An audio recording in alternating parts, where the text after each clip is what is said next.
Salut à tous, on se retrouve aujourd'hui pour une présentation du jeu Waste Night Second Edition.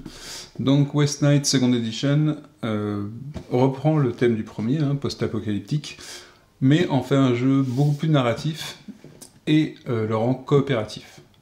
Donc dans la boîte, vous aurez des scénarios, un scénario solo, plusieurs scénarios coopératifs et un scénario compétitif, qui n'est donc pas conseillé de jouer en solo puisqu'on va interagir avec des factions. Alors, comment se présente le jeu ? En fait, j'ai commencé une partie, et je vais vous faire l'explication de la partie du jeu à partir de cette partie-là. Chaque partie de Waste Night utilise un scénario. Donc le scénario, et la liste des scénarios se retrouve dans un livre qu'on appelle, si je dis pas de bêtises, le guide. On a ici, voilà, Waste Night Guide. Ici, vous avez tous les scénarios. Un scénario, ça commence comment ? Voilà, on vous présente le temps de jeu, le nombre de joueurs recommandé, enfin, le nombre de joueurs possible, plutôt, la difficulté, ici, parfois des remarques, un texte d'introduction du scénario, et ensuite, une mise en place, sachant que, également, en fin de paragraphe d'explication, on a toujours un petit marqueur ici, marqué C1, ou un autre paragraphe, une partie setup et les règles spéciales du scénario. Les pages suivantes seront potentiellement utilisées en fonction de votre avancée dans le scénario. Et en fait, on peut avoir parfois plusieurs embranchements et avoir donc un setup différent en fonction de l'embranchement qu'on aura sélectionné dans le scénario, comment sera passée la partie. Donc quand on dit C1, c'est qu'en fait, en plus de ce livre de scénario, qui fait un peu le setup du jeu, vous avez le livre des histoires, qui est en fait une sorte de livre dont vous êtes le héros, avec, donc ici j'ai repéré le scénario en cours, mais des pages, vous avez le titre du scénario, et il est rappelé en haut de chaque page, et vous avez les paragraphes qui sont en rapport avec ce scénario-là. Donc ça veut dire que si on vous demande d'aller voir un chapitre dans un scénario, vous prenez les pages qui concernent le scénario, il faut regarder le chapitre en question. Les chapitres qu'on trouve à l'intérieur, on aura différentes choses, des choix sur lesquels on ne pourra pas revenir, des embranchements d'histoire, des tests à faire, des collectes, des informations à noter pour la suite de l'aventure, donc des choix finalement qui auront un impact sur la suite de l'aventure, et qu'on pourra noter sur une copie de feuille de route, on va dire. Voilà, c'est une feuille de route que j'ai copiée, qui se trouve au dos du livre de règles. D'accord ? Donc ça permet de noter des embranchements, des entrées du journal. On pourra également noter, je l'ai fait ici sur un petit token, sur des petits tokens qui sont vierges, des numéros, car ces composants, par exemple, vont représenter du matériel qu'on transporte. Alors évidemment, ces pions-là, ils ne sont pas réutilisables. C'est-à-dire qu'une fois qu'on les a utilisés, ils sont recto verso, on ne peut plus les utiliser, il faut les recouvrir avec un autocollant ou prendre des morceaux de feuilles ou des petits bouts de carton. Donc c'est des petits punchs de la planche de base qui sont non réutilisables, mais c'est pas très grave. Et donc voilà, on va pouvoir noter des choses et des informations. Ici, j'ai fait une partie, donc tout est basé sur un scénario. Donc j'en suis au troisième scénario du jeu, pas dans l'ordre, mais j'ai pris le troisième scénario que je vais jouer, pour un peu voir les différentes façons d'aborder les scénarios et la difficulté, la façon de jouer, si elle change beaucoup. Alors ce qui va surtout changer, c'est vos objectifs, la façon de les aborder, savoir s'il y a du timing ou pas, si vous êtes pressé par le temps. Alors pour l'instant, j'en arrive au troisième scénario, et effectivement, il y a toujours une notion quand même de timing dans les scénarios, donc c'est un point qu'il faut savoir, c'est-à-dire que vous n'êtes pas sur un jeu dans lequel vous allez partir en open world, faire ce que vous voulez, prendre le temps, monter votre équipe. Déjà ici on joue des joueurs, des personnages qui ont leur propre rôle, donc là ici si je joue 2 joueurs, 2 personnages, c'est pas une équipe, c'est vraiment 2 individualités. Et le scénario ici, normalement il y a une piste de temps qui est utilisée sur d'autres scénarios. Là, on ne l'utilise pas, mais par contre, on a quand même une notion de timer, puisqu'ici on a donc le scénario c'est The Rise of the Red Lord, donc l'éveil du Seigneur rouge. Et il progresse, et son but en fait c'est d'atterrir ici, sur l'espace 0 qui est entre les deux parties de l'Australie. Donc vous avez quand même lui qui va faire une notion de timer.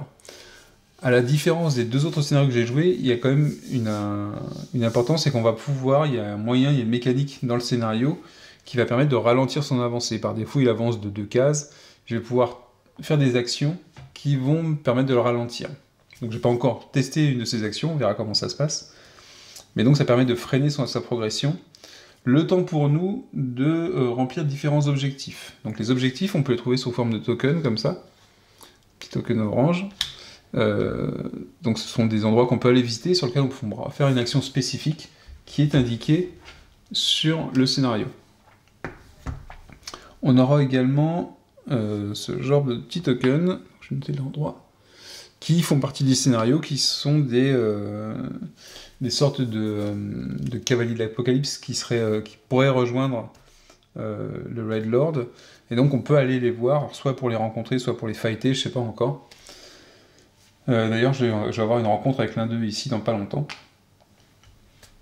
Donc ça aussi, c'est un moyen de faire avancer le scénario. Et sur la fiche du scénario, on a 2 parties qui est combattre les Horsemen, c'est les 4 cavaliers en question, qu'on appelle les cavaliers de l'Apocalypse, qui l'accompagnent, et créer une grande alliance. Donc l'alliance, on peut la créer en allant voir les différentes missions, les points orange, là, en allant faire des actions.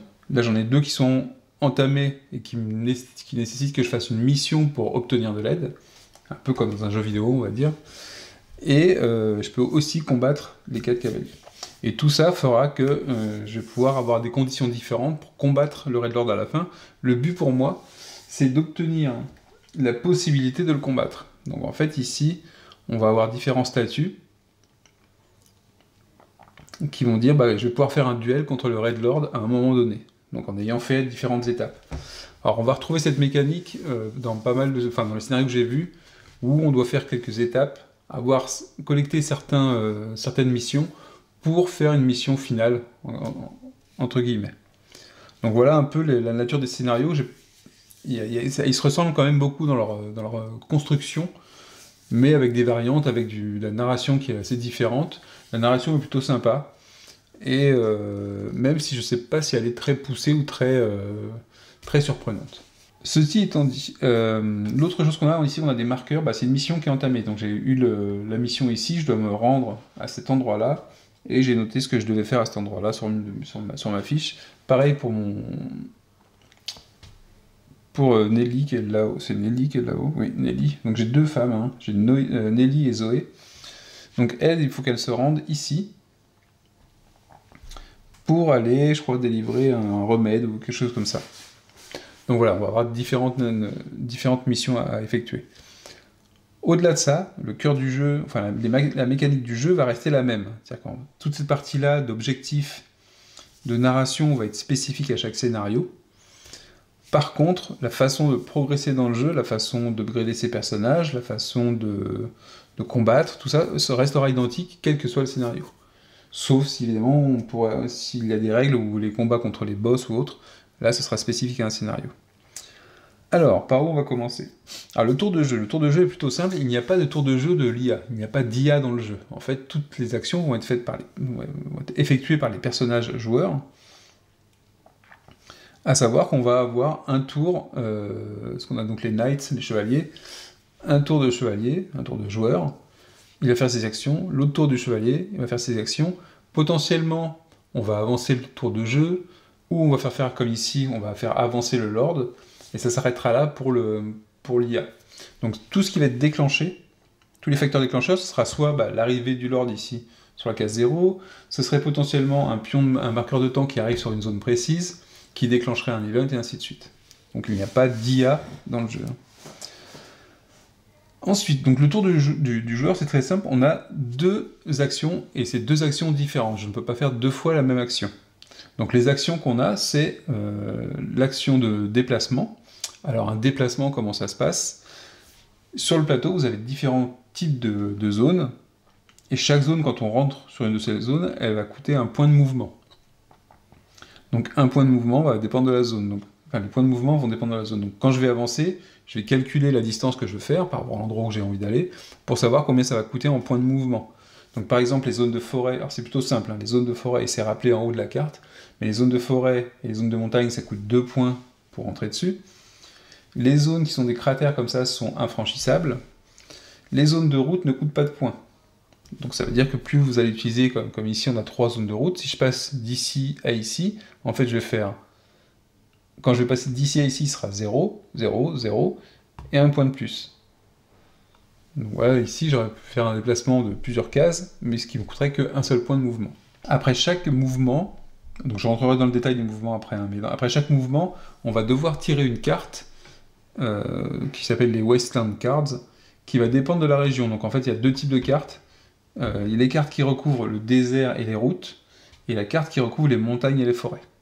Donc vous voyez, c'est à peu près 2 répartitions de difficulté. Sachant que parfois, on va vous demander si vous êtes sur tel type ou tel type de terrain sur une carte. Alors, qu'est-ce qu'on va avoir comme type de carte alors, normalement, il y a 3 types de cartes. Il y a les cartes Event, les cartes Ennemis, et les cartes, je ne sais plus. Les cartes... Alors, Enemy, Event et Encounter, les cartes de rencontre. Dans ce scénario ici, les cartes de rencontre ont été retirées du jeu. Elles vont nous servir à ralentir la progression du Seigneur Rouge.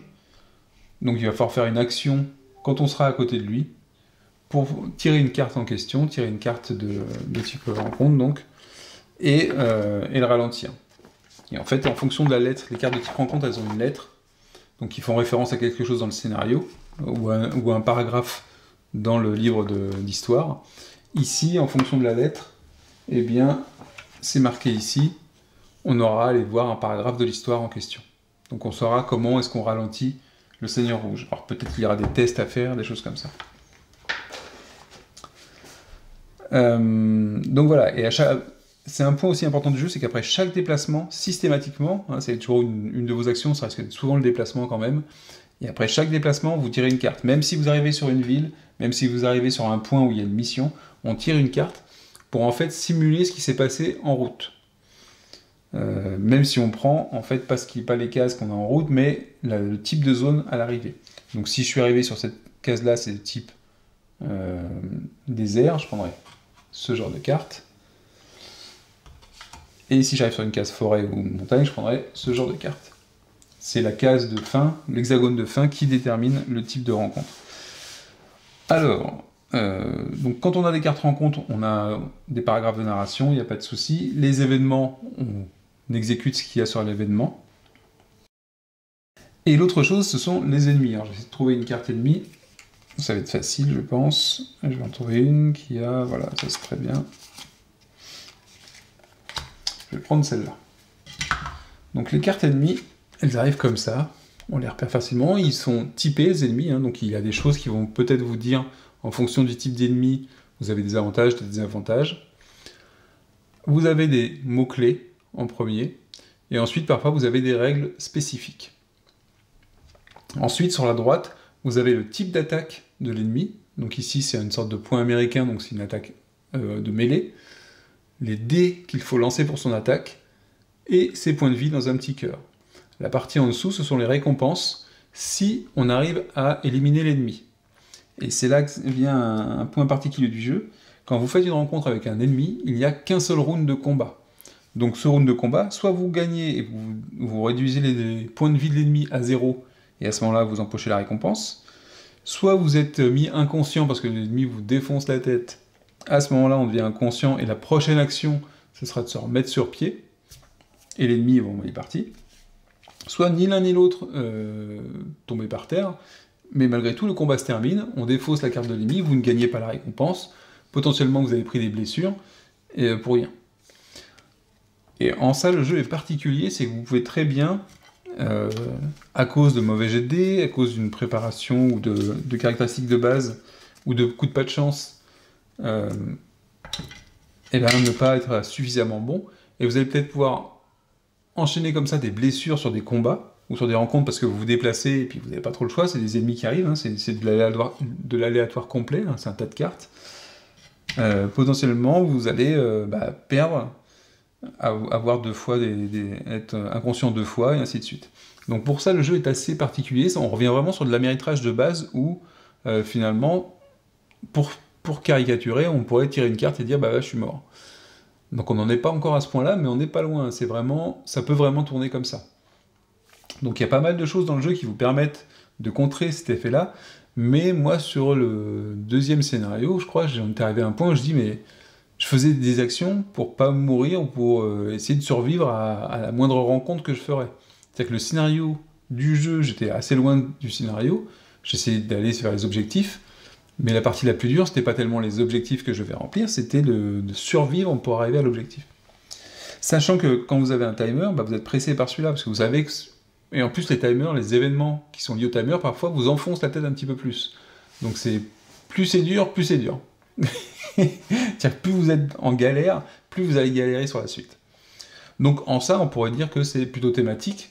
Après, il faut voir la partie fun. Ça peut être aussi très frustrant de ne pas avoir une seule action qui vous fait faire ah ouf, j'ai gagné ça, ah super, j'ai trouvé un super objet, je vais pouvoir m'en servir. Ça peut être frustrant. Ça peut être frustrant quand même. Il faut être prévenu parce que on n'a plus l'habitude de ce genre de jeu maintenant. Je sais pas si c'est une bonne chose non plus. Je sais pas si c'est une bonne chose d'enfoncer la tête systématiquement. This War of Mine était particulier parce que c'est le jeu et l'ambiance qui voulaient ça. Celui-ci, on est quand même sur quelque chose de scénario qui pourrait être un peu épique à la Mad Max, et je suis pas sûr qu'on l'obtienne tout le temps. Alors à voir, c'est pour ça que j'essaye plusieurs scénarios pour voir justement si on obtient ça. Déjà ici, le fait de ne pas avoir de timer mais d'avoir une progression, ça a un côté un petit peu sympa. On sait qu'on va pouvoir la ralentir aussi. Alors pour le timer, c'est plutôt rare. Et c'est souvent lié à des déclenchements de missions. Sur la carte, donc on va pouvoir faire, donc je l'ai dit, le déplacement. On va pouvoir faire l'action de campement. L'action de campement va nous permettre, d'une part, de se soigner avec des trousses de soins, de réparer notre véhicule. Chaque personnage a un véhicule, donc je vais montrer celui-là par exemple, qu'on choisit au début. On choisit notre équipement de départ et nos véhicules, on les choisit comme on veut. Alors les équipements de départ, ce sont des cartes spéciales où il y a marqué l'équipement de départ. Les véhicules, on peut choisir n'importe quel véhicule. Ils ont tous leurs caractéristiques. Donc ici, on a son nom, le type, il y a des véhicules légers, moyens et lourds. L'encombrement qu'ils peuvent prendre, donc on va pouvoir stocker dans le véhicule des cartes de matériel. Et ici, la distance qu'ils peuvent parcourir avec une action de déplacement. Donc c'est comme ça, c'est pas à pied qu'on va se déplacer, mais c'est en véhicule. Ici, vous avez des réserves de gasoil. On commence avec 2, et là je peux pas aller au-delà d'ailleurs, quand on commence la partie. Donc là, j'ai plus de réserve d'ailleurs en ce moment sur ma moto. Vous avez ici comment je peux augmenter mes points de déplacement, donc les 4 points de déplacement qui sont ici, les augmenter en déposant du kérosène. Voilà. Le châssis, ce sont les points de vie du véhicule. Et ici, c'est le prix de revente du véhicule. Donc ici, c'est le lot. Et parfois, vous avez un petit pouvoir spécial au véhicule, et celui-là, par exemple, ma dirt bike, me permet, quand je me déplace, de dépenser 1 point de mouvement en moins sur les zones de montagne et de forêt. Et ça, c'est plutôt super cool, c'est pour ça que je l'ai fait. Ah oui, non, il me reste encore un tank d'essence. Et là, je transporte un objet, qui est un objet de quête. Je peux voir. Donc c'est vraiment spécial parce qu'il y a une quête. Sinon, vous avez du matériel sous forme de mini-cartes, comme ça. Donc mes équipements de départ, par exemple, moi j'ai un pistolet à une main, donc qui est une arme à une main, et un couteau pour Nelly. Alors les objets dans le jeu, ceux que vous avez au départ, sont en état de fonctionner. Finalement, tous les objets ont un côté vert, un côté rouge. Ici, côté vert, vous voyez ici. Une façon de fonctionner, les effets spéciaux, le nombre de dés qu'on a, le type d'attaque qui est devant. Si c'est à une main ou 2 mains, là c'est à une main. Et le coût de revente. Donc je pourrais très bien revendre ce pistolet pour une valeur de 1 et échanger contre quelque chose qui vaut aussi 1. Ou cumuler plusieurs objets et ainsi de suite. C'est la monnaie du jeu, ça va être de l'échange de toute façon. Ici, c'est le côté fonctionnel en vert. De l'autre côté, c'est le côté cassé. Donc là, on peut toujours l'utiliser, mais ce sera moins puissant. Ici, et donc parfois ici, vous voyez qu'ici on a un dé blanc, un dé vert pour l'utilisation. Ici, on n'a plus qu'un dé vert, donc on perd en puissance. Et ici, c'est le coût de réparation. Donc le coût de réparation, c'est ce que vous allez pouvoir faire quand vous êtes dans une action de campement. Si jamais mon objet est de ce côté-là, je peux dépenser 2 points de réparation pour le retourner de ce côté-là. Donc on a une notion de réparation sur toutes les armes, les armures, tous les objets, et même les véhicules. Les véhicules peuvent prendre des dégâts. Contre des points de réparation, je peux réparer mon véhicule. Les points de réparation, on va les trouver sur la fiche de personnage. Donc je vais vous montrer la fiche de personnage. Je vais prendre Zoé, par exemple. Donc la fiche de personnage, vous avez ici son expérience. Donc l'expérience peut augmenter, c'est un chevron qui se déplace. Et on peut, quand on passe un cran surligné, 3, 6, 9, et puis après ce sera 13 parce qu'on retourne et ça met 10 plus, et qu'on continue, à chaque fois qu'on passe une étape, on peut gagner une amélioration. L'amélioration peut être générique, donc on a des cartes génériques d'amélioration qui sont un peu plus loin moi sur mon plateau, et vous avez également des améliorations pour chaque personnage. On a 4 cartes d'amélioration pour chaque personnage, sachant que vous avez 2 objets liés à votre personnage, donc il y a le portrait du personnage qui est en bas, et vous avez également des compétences. Alors les cartes compétences sont assez cool, c'est qu'elles sont recto verso. Donc en fait finalement on a 2 cartes, mais on a 4 compétences qu'on peut choisir. Parfois on aura une condition, elle est au minimum à 6 en expérience, donc je ne pourrais pas la choisir en premier. Et donc ça vous donne des avantages en jeu. Donc pour ça l'expérience est assez cool. Ici par exemple, on a un bras cybernétique, comme ça. Quand on gagne les chose très importante aussi, quand on gagne des améliorations par l'expérience, les objets qu'on va gagner, nos objets ici par exemple, vont arriver du côté vert, donc fonctionnel. Quand on trouve des objets en jeu, donc les cartes gear qui sont stockées dans un petit truc comme ça, elles arrivent cassées. Donc tout ce qu'on va trouver, sauf si c'est précisé dans un texte que c'est pleinement fonctionnel, tout ce qu'on va récupérer c'est cassé. Bon, ça c'est un côté assez sympa, ça veut dire que forcément si ça a été laissé, si ça a été jeté, c'est que c'était pas en super état. Et ils n'ont pas laissé traîner des trucs neufs les mecs. Donc voilà, donc ça veut dire que potentiellement vous allez récupérer des choses qui sont super sympas, mais il faudra peut-être les réparer un petit peu. Moi par exemple, j'avais récupéré un fusil à pompe, mais cassé que j'ai réparé. Alors donc j'en viens à la suite de la fiche de personnage. Vous avez ces points de vie en bas, c'est assez gros. Vous avez la résilience ici, c'est la résistance aux radiations, donc il y a un effet, donc la première radiation ne nous fera rien. Ici on perdra un dé, donc on choisira le dé qu'on ne lance pas, et ici on ne pourra pas se soigner des points de vie. Donc ça veut dire qu'il faudra enlever cette radiation pour pouvoir soigner des points de vie. Ensuite vous avez son nom, son type de personnage, ici c'est pour placer des cartes d'objets de type armes souvent, l'armure. Ici vous avez les caractéristiques, donc combat, Blades, c'est pour le combat au corps à corps, enfin le combat de mêlée. Guns, le combat à distance. C'est les 2 types de combats dans le jeu. Survival, c'est ma compétence de survie. Aid, compétence de soin. Tech, ma compétence technique. Negotiate, ma compétence de négociation. Donc ici, vous avez les dés qui sont représentés. Donc ici, 2 dés pour le combat de mêlée, 1 dé blanc, 1 dé vert pour Guns.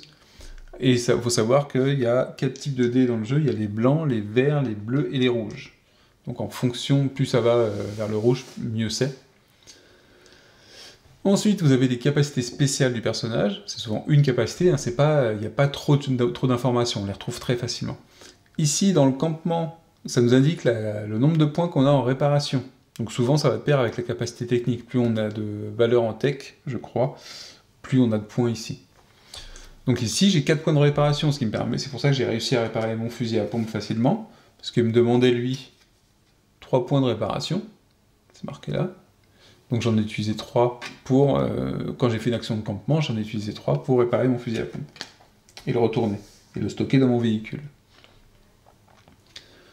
Et vous avez également, et ça vous rappelle ici qu'on peut dépenser des petits marqueurs de soins pour se soigner de 3 points de vie ou d'une radiation. Donc si j'ai une radiation et que je veux l'enlever, je dépense une trousse de soins complète. Et si je veux soigner mes points de vie, je prends une autre trousse de soins et j'en enlève 3. Je peux me soigner de 3 points de vie. Et en plus de ça, parce qu'ici avec ça, c'est trop facile, vous avez des dégâts qui sont de deux types, les dégâts simples, physiques, et les dégâts par contamination. Donc ils sont signalés par un crâne rouge ou un crâne vert. Donc quand on passe dans un endroit où il y a un petit symbole, ce petit symbole qu'on voit ici, je ne sais pas si vous le voyez, le petit symbole biohazard, on se récupère une blessure, voilà, on va l'avoir comme ça, en vert. Si c'est une blessure normale pendant un combat, par exemple, ce sera le rouge. Le rouge, avec une trousse de soins, on en a 3, on peut en supprimer 3. Le vert, quand on le soigne, il se retourne sur son côté rouge. Et à ce moment-là, il faut un deuxième soin pour l'enlever. Donc on a deux types de blessures. Et enfin, donc c'est rappelé ici à chaque fois pour chaque personnage, et ici enfin vous avez la valeur en exploration. Alors l'exploration c'est assez marrant, c'est que vous avez des cartes d'exploration ici, qui ne sont pas forcément nombreuses, mais quand on fait une exploration, donc c'est une action d'exploration, on prend une de ces cartes-là, on la retourne, et en fonction du type de terrain sur lequel on se trouve, donc là on a bien les 4 types de terrains différents, on va avoir l'indication de ce qu'on trouve sur le terrain. Donc ici, par exemple, on a trouvé 2 jerrycans d'essence, mais aussi on a trouvé un point de dégâts, donc on abîme notre véhicule en retrouvant cette essence. Ici, on trouve 2 trousses de pharmacie, mais on nous demande de casser un objet. Ici, on trouve une munition, mais on se prend une blessure, et ici, on se prend une contamination, et on trouve 2 munitions. Alors évidemment, quand vous piochez une carte exploration, c'est pas tout le temps génial, vous pouvez décider de la défausser. Et ça, vous pouvez le faire autant de fois que vous avez de points d'exploration. Donc si j'ai une exploration de 2, je pourrais me dire, ça veut dire que je peux piocher 2 cartes, mais l'une après l'autre, et je prends la deuxième. Si j'ai une exploration de 3, je peux aller jusqu'à la troisième, mais dans ce cas-là, je prendrai la dernière que j'ai piochée. Et ainsi de suite. Et vous avez moyen, en dépensant de l'essence, d'ajouter des points d'exploration pour continuer à explorer. Donc voilà comment fonctionne l'exploration pour récupérer des ressources, très souvent. Et donc c'est l'information qui se trouve ici. Donc ça c'était pour la fiche de personnage. Donc le tour de jeu, on a vu qu'il y avait le campement où on peut réparer notre véhicule, on peut se soigner. Donc évidemment, vous avez aussi la possibilité dans un campement d'upgrader votre personnage. Si jamais vous avez passé un petit marqueur sur la fiche de personnage, si vous avez passé un des jalons pendant le campement, vous allez pouvoir upgrader votre personnage. Si ce n'est pas le cas, vous pouvez de toute façon le faire à la fin de votre tour. Mais le seul moyen d'upgrader pendant votre tour de jeu, c'est en faisant une action de campement. Sinon, vous n'upgradez pas votre personnage. Et à la fin du tour, par contre, vous pourrez upgrader le personnage. Automatiquement. S'il a passé le jalon, évidemment. Donc évidemment, vous aurez aussi des actions sur des cartes qui vous diront, pendant une action de campement, vous avez possibilité de faire telle chose, et à ce moment-là, vous pouvez le faire. Si jamais vous vous retrouvez avec vos 2 personnages au même endroit, à ce moment-là, on les place là-haut, dans le campement, et ils peuvent s'échanger du matériel déjà, et également ils peuvent profiter des compétences des autres. Donc par exemple la compétence réparation qui est super importante, un personnage qui est peu doué en réparation mais qui a son véhicule qui est complètement cassé, ou ses armes cassées, ou son armure cassée, peut profiter des points de réparation de l'autre personnage pour réparer ses véhicules. Donc par contre c'est le personnage qui fait l'action qui va donner ses points de réparation. Donc c'est lui qui doit faire l'action de campement et qui va aider l'autre personnage qui se trouve au même endroit. Ensuite, donc l'exploration, je vous ai raconté comment ça se passait avec les cartes. Ça dépendra donc de l'endroit où vous vous trouvez. Et vous avez aussi les actions dans les villes. Alors les villes, elles sont assez loin du centre, elles sont sur les extérieurs, elles sont souvent sur les côtes, tout autour du plateau. Et là, vous avez des actions spécifiques en ville. Donc, vous avez l'action où vous pouvez aller chez le médecin. Donc là, vous ne dépensez pas vos trousses de médecine, trousses de soins.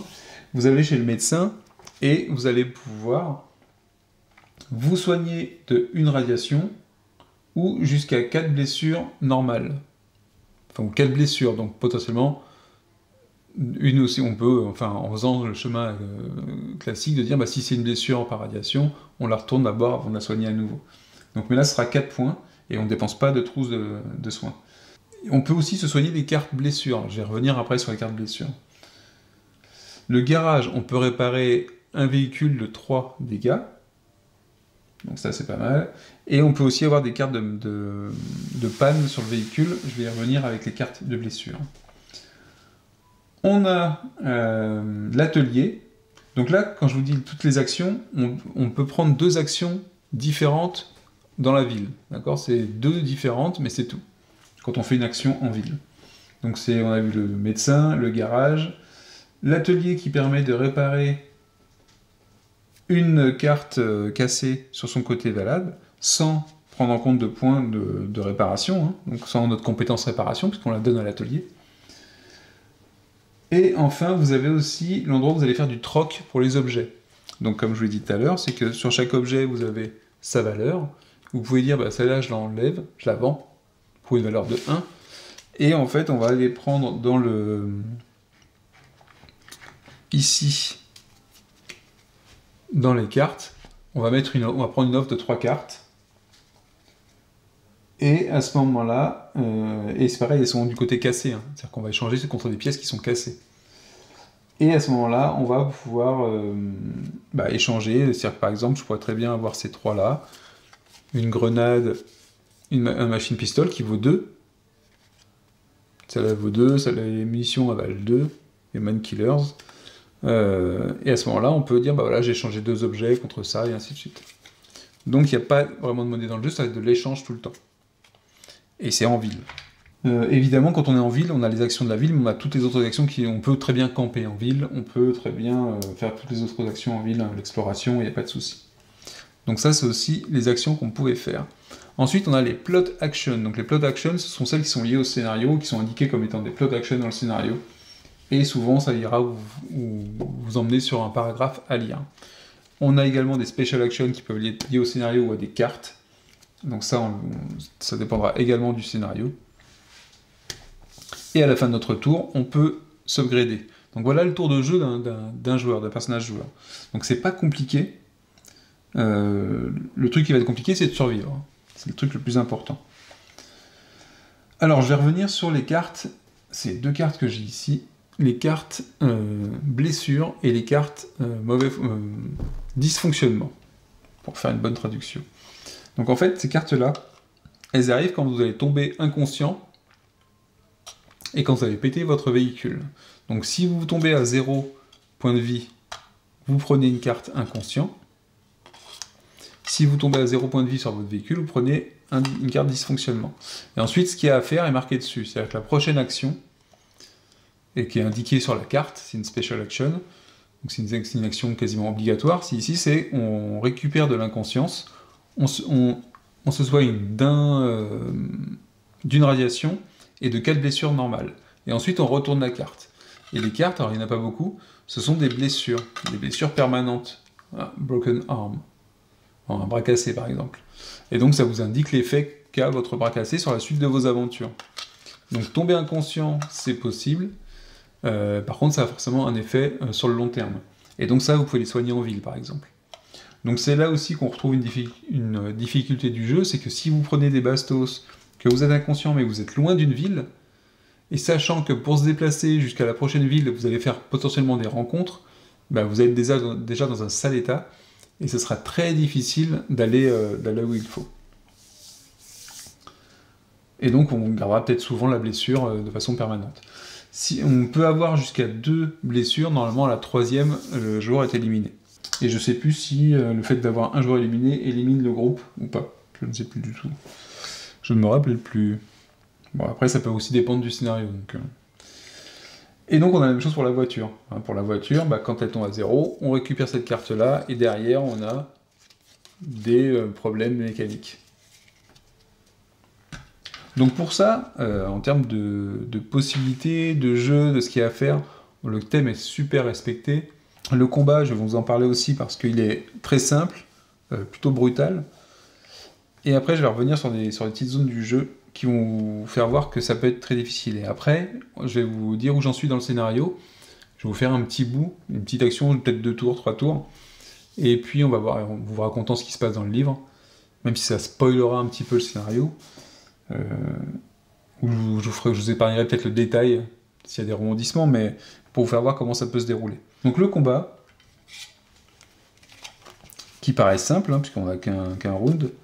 Alors, je vais prendre celui-là. Ouais. Voilà ce que vous pouvez rencontrer en carte de combat d'ailleurs.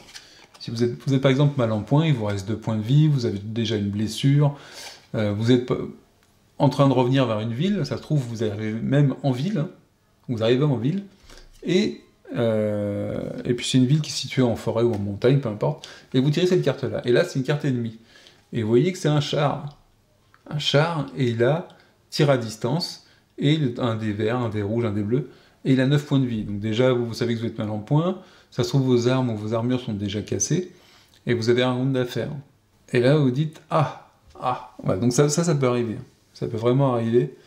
Donc, si vous n'avez pas déjà upgradé, vous êtes mal en point, et que vous n'avez pas beaucoup enfin, il y a peu de chances que vous en sortiez. Alors, il y a une belle récompense, hein, mais pour faire 9 points de vie, il faut y aller quand même. Sachant qu'en plus, il y a des règles spécifiques, et que les dés sont assez puissants. Alors, normalement, il y a moyen de parer à ça avec des équipements qu'on aurait trouvés, qu'on aurait changés. Donc c'est un truc à faire assez rapidement, à se débarrasser de son matériel de base pour trouver du meilleur équipement. Je vais prendre un autre exemple. Si je vais garder celle-là quand même. Et je vais prendre celle-là. Et celle-là. Non, je vais pas garder le char du coup. Alors, on a le combat, il y aura plusieurs choses à prendre en compte. Quand on le tourne, déjà le texte qui va vous dire éventuellement s'il gagne des bonus ou pas, mais surtout au niveau des mots-clés. L'armor piercing, par exemple, ça veut dire que vous ne pourrez pas utiliser votre armure, donc la casser, pour prendre des dégâts. Parce que je vous signale que les armures, pour absorber les dégâts, il faut les casser. D'accord ? Par exemple, ma veste ici, elle est déjà cassée parce que j'ai absorbé 2 dégâts avec elle, et il y a marqué que dès que je prends 2 dégâts, donc on peut casser l'armure pour absorber les 2 dégâts, et donc on se retrouve côté cassé. Là, je pourrais prendre encore 1 dégât, mais à ce moment-là, je défausserai, c'est-à-dire que l'armure sera plus valable. Donc avant de faire ça, il faut que je puisse la réparer. Et l'armor piercing m'empêche de l'utiliser, l'armure, donc de toute façon. Le fait d'être en combat à distance ou rapproché est très important. Pourquoi ? Dans la phase de combat, une arme à distance, comme moi j'ai des pistolets ou un shotgun ici, qui utilise le combat à distance, et bien vous allez tirer dans la première phase qui est le combat à distance. Donc si l'ennemi a combat à distance, vos tirs sont simultanés, sauf s'il a le trait embuscade, en bouche, à ce moment-là c'est lui qui fera les dégâts après, et vous ensuite. Donc vous pouvez très bien mourir avant et ce ne sera pas simultané. Mais c'est souvent comme pour les ennemis qui font des attaques de mêlée, hein, qui ont embuscade, je crois. Parce que du coup, une fois que la phase d'attaque à distance est résolue, on passe à la phase de combat mêlée, et c'est soit l'un soit l'autre, hein, on ne choisit pas 2 armes, c'est une arme, l'une ou l'autre. Et ensuite on passe à la phase de résolution, et c'est important parce que parfois il y a des ennemis qui ont le trait relentless, donc persistant, qui vont faire que, même si vous tirez avec une arme à distance, en premier, et que vous les tuez, ils vont quand même faire leur action de combat en mêlée, et ensuite on résout le combat. C'est-à-dire qu'on le termine, on voit qui est-ce qui est mort, qui est-ce qui est pas mort, et ainsi de suite. Si ces ennemis n'ont pas, par contre, ce trait relentless, à ce moment-là, si vous avez une attaque à distance et que lui il a une attaque à mêlée, vous pouvez très bien le shooter en premier, et l'éliminer avant qu'il puisse faire son attaque. Donc ça c'est possible, c'est ce que j'ai eu moi à mon premier combat. Et donc c'est important de savoir justement si l'ennemi que vous rencontrez s'attaque à distance ou en mêlée, ce que ça va vous faire, les différents bonus, les différentes choses. Souvent on va retrouver sur les dés d'attaque ce petit symbole de poker là, qui fait un effet sur les cartes, que ce soit pour vous ou pour l'ennemi. Donc ça veut dire quand même qu'on a un combat qui est en un seul round, mais qui a un petit degré tactique, puisque vous déjà, je l'ai pas dit, mais pour utiliser les armes à distance, il faut avoir des munitions. Si vous n'avez pas de munitions, pas de possibilité d'utiliser les armes à distance. Donc il faut pouvoir en récupérer aussi. Et sinon, il faudra faire confiance à vos armes de mêlée. Donc comment ça se passe quand je fais le combat ? Moi j'additionne l'ennemi, on a son total de dés ici, et nous de notre côté, si c'est une arme de mêlée, on prend, donc, par exemple comme le couteau ou la batte avec du barbelé là, elle a ses combats de mêlée, hein, c'est un petit point américain, 2 dés verts, donc je vais prendre 2 dés verts. À cela, j'ajoute ma compétence en épée de 2 dés blancs, et donc pour faire mon attaque moi avec ma batte, ce sera 2 dés blancs, 2 dés verts, contre 1 dé blanc, 1 dé vert, 1 dé bleu. Mais sauf que lui, par exemple, dans ce cas-là, il me tirerait dessus avant, parce qu'il a le combat à distance. Et plus des avantages, plus des choses comme ça. Donc vous voyez qu'on va avoir ce genre de choses. En plus de ça, on a les marqueurs de menace. Alors les marqueurs de menace, on peut les trouver de 2 façons. Déjà sur les... Alors eux, le 9e, ils l'ont pas. Je vais vous en trouver un.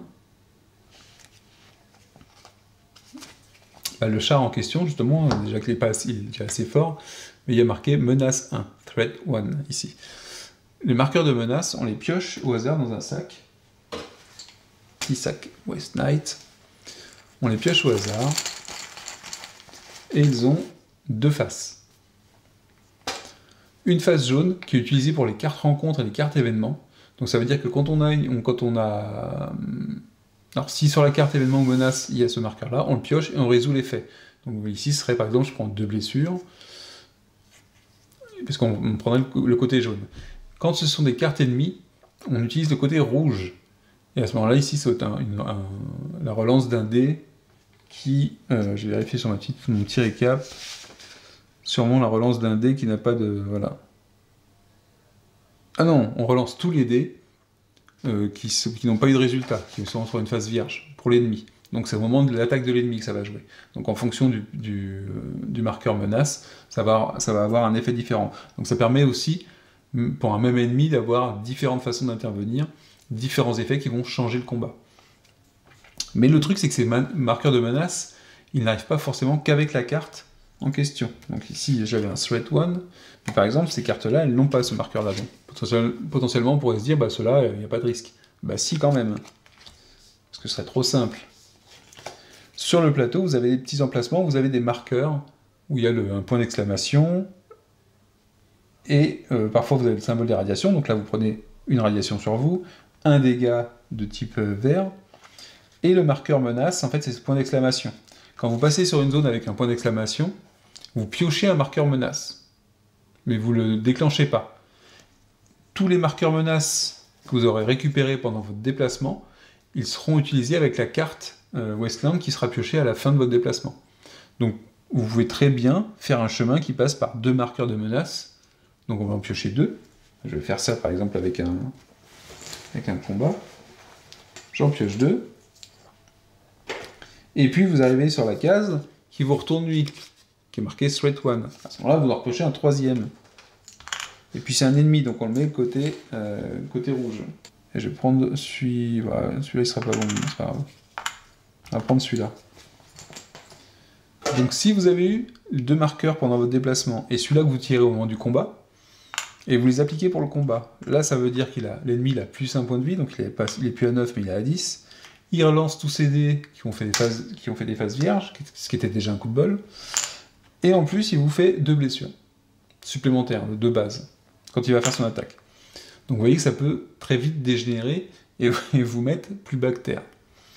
Donc voilà la façon de faire varier aussi les combats dans le jeu. Ça va être ces marqueurs-là. Donc c'est ce que je voulais vous expliquer avec les différents passages, et c'est pour ça, je vais revenir là-dessus, c'est que quand on fait notre déplacement, on fait super gaffe aux endroits qu'on va faire. Est-ce qu'on va prendre une radiation? Est-ce que ça vaut le coup? Parce que même si le déplacement ici il est gratuit, hein, ça coûte 0, c'est des routes, c'est l'autoroute ici, mais on passe par exemple par un endroit où il y a des radiations, et un endroit où on va récupérer un marqueur menace.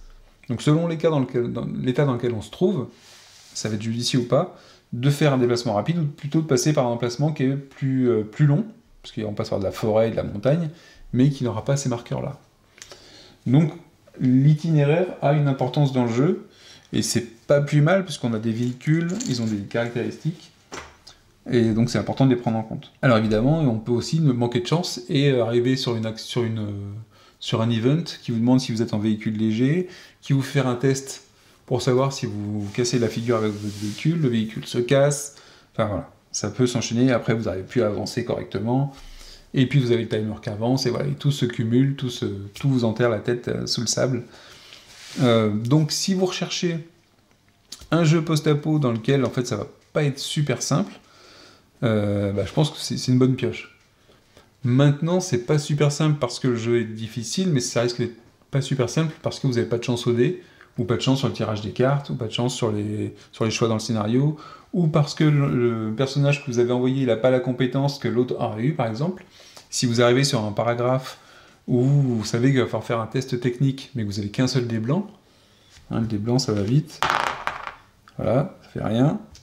Alors que si vous avez un autre personnage qui a 2 dés verts, par exemple, il y a quand même plus de chances de faire un score que... Donc, il y a ça aussi qui joue. Vous êtes parti dans une direction et vous piochez un paragraphe au hasard, bah c'est pas de chance. Mais le pas de chance se cumule en bas, vous allez peut-être perdre parce que vous partez mal, le fait de rater ça vous fait pas gagner d'expérience, vous pouvez pas upgrader votre personnage, la prochaine rencontre vous avez du mal, vous récupérez pas de ressources, et ainsi de suite, et ainsi de suite. Donc ça a tendance, je trouve, à faire effet boule de neige dans la malchance, mais voilà, c'est peut-être son défaut, je pense. Après, je trouve qu'on est revenu sur de la mérite trash qui essaye quand même de cadrer sa narration, puisque à cause du timer, à cause des paragraphes et des différents endroits qu'on va aller voir. Donc c'est quand même bien sympa, surtout par rapport à la première édition, je crois. Qui était vraiment différente. La première édition était très différente quand même. Maintenant, sur un jeu post-apo, par rapport à Fallen Land, dont je vous ai souvent parlé, dont le case va bientôt débuter, alors on est sur du matos qui est beaucoup plus classe, beaucoup plus sympa, il y a les figurines, il y a les cartes, elles sont super belles et tout. Les illustrations, bon, c'est pas au top encore, hein, je trouve pas ça extraordinaire, mais elles sont un peu plus... elles ont moins de style, je trouve, que Fallen Land, qui sont moins belles, hein. Enfin, c'est un trait qui est plus grossier, c'est pas pareil, c'est pas le même style. Et puis c'est un peu plus homogène ici que dans Fallen Land. Mais Fallen Land vous offre l'occasion d'avoir déjà un groupe de 5 ou 6 bonhommes dans votre faction, de gérer les équipements de chaque personnage, d'avoir un véhicule, de pouvoir le changer. Vous avez beaucoup plus l'effet wow, on a trouvé ça, à qui je le donne, qui est-ce qui va l'utiliser le mieux possible. Choisir plus facilement qui est-ce qui va faire un test quand vous rencontrez un événement, parce que votre groupe se déplace ensemble. Alors même si je crois qu'on peut le splitter dans Fallen Land, mais voilà, il y a une notion un peu différente. Mais par contre, il manque à Fallen Land le côté scénario, objectif clair, objectif qu'on a envie de réaliser et autres. Et puis le mode solo qui est un peu spécial. Donc voilà, on n'est pas sur des jeux qui sont parfaits sur tous les critères.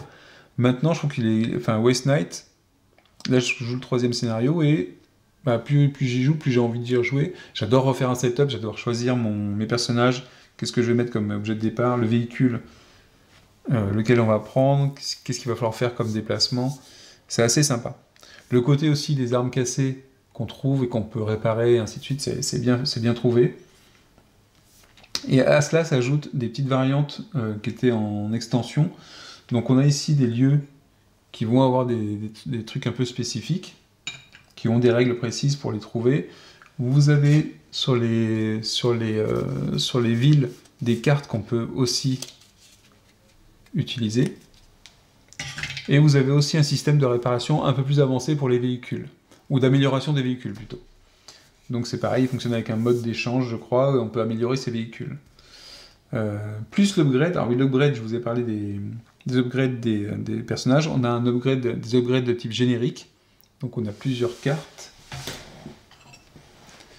qui sont ici. Donc c'est pareil, elles sont recto verso. Donc il y a 6 cartes, mais ça fait 12 compétences génériques qu'on peut aussi obtenir à la place de prendre une de ces upgrades personnels.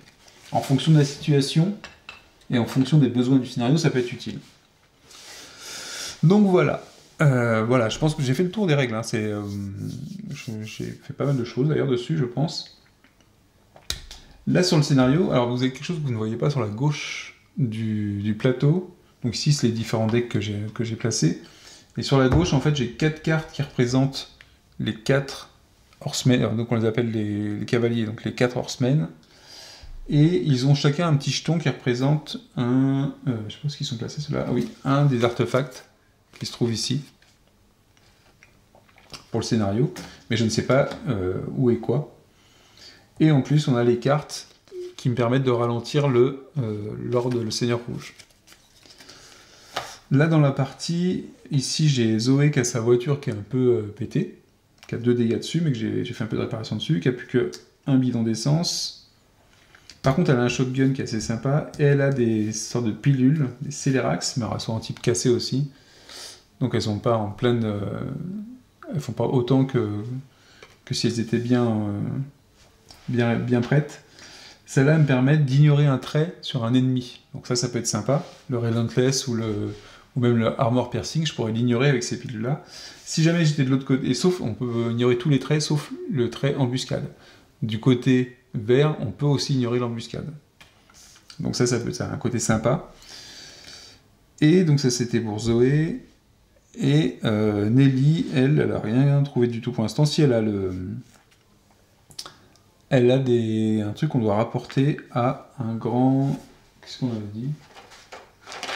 Ah oui, ce sont des sortes de plants ou d'engrais spéciaux que je dois rapporter au grand jardinier qui se trouve ici. Donc là c'est Nelly, là c'est Zoé. Donc Zoé est arrivée, elle, à un endroit où elle va pouvoir combattre contre un horseman. Alors du coup, je sais même pas si j'y suis allé, mais je sais pas si je vais avoir les capacités pour le combattre. Mais l'idée c'était que, venant d'ici, j'ai récupéré la mission ici, je pouvais passer par le horseman et aller à l'endroit où je dois faire ma mission. C'est Zoé, elle doit rechercher une connexion satellite parce que ici on m'a promis qu'on pourrait me faire un missile téléguidé pour essayer de viser le Seigneur Rouge. Donc vous voyez qu'il y a quand même des brides d'histoire et que ça raconte une histoire qui est assez sympa. Et là normalement j'en étais autour de Nelly qui était en ville et je me posais la question si j'allais voir en ville ce qu'il y avait à apprendre et je vais sûrement faire ça. Donc puisque je vais en ville, je peux faire deux actions. Oui, je peux choisir deux actions, deux magasins différents. Alors elle n'a pas pris de dégâts, je crois. Elle n'a pas de dégâts. Elle est toute nickel. Et ah oui, quelque chose d'important aussi en ville. Donc je vous ai dit qu'on peut échanger. Hein. Celle-là, l'armure, elle vaut 1. Je peux la donner contre une ressource, enfin, contre une valeur de 1. Je peux très bien aussi dépenser mes ressources qui auront aussi une valeur de 1. Donc par exemple, si je dépense mon essence et mon armure, je me retrouve avec 2, et donc je peux prendre un objet qui vaut 2, par exemple. Donc on a dit qu'on allait faire ce petit truc-là. Et Nelly, pour information, donc je ne vais pas voir la fiche détail de Nelly, mais elle est assez douée en survie. Elle a un avantage, c'est qu'elle peut passer. Donc déjà, sa moto me permet de gagner des points de mouvement sur les endroits, les forêts et les montagnes. Mais en plus, Nelly peut dépenser 2 points de mouvement pour entrer dans un cratère, alors que normalement les cratères sont infranchissables, mais elle y arrive. Donc la combinaison Dirt Bike et Nelly Thompson, c'est quand même pas mal en termes de déplacement. C'est pas dégueu. Donc en attendant, je dis qu'on va faire l'action de ville. Donc je vais prendre 3 cartes dispo. Et ici, on a quoi? On a un Handflammer, donc un lance-flamme à une main. Par contre, il vaut 3, lui. Déjà, pour avoir 3... Ah si, parce que je pourrais très bien aussi dépenser... Alors donc, toutes les ressources valent 1. Je pourrais très bien dépenser mes trousses de soins et mes munitions pour obtenir des objets. Donc c'est quand même à prendre en compte. Après, il faut voir l'intérêt, parce qu'on le récupère côté cassé. Ah, il fait du dégât quand même. Et évidemment, pour attaquer avec le flammeur, qu'est-ce qu'on fait? On utilise de l'essence plutôt que des munitions. C'est tout bête, mais c'est bien trouvé aussi. Hein. C'est bien trouvé aussi. Et par contre, quand on lance le dé, si on tombe sur... C'est la même chose ici. Si on tombe sur le petit symbole qui est normalement un 0, à ce moment-là, on prend un dégât, on fait un dégât, mais on prend un dégât. Et côté normal, on fait 2 dégâts en souffre 2. C'est-à-dire qu'on se brûle, quoi. Un petit effet secondaire sympathique.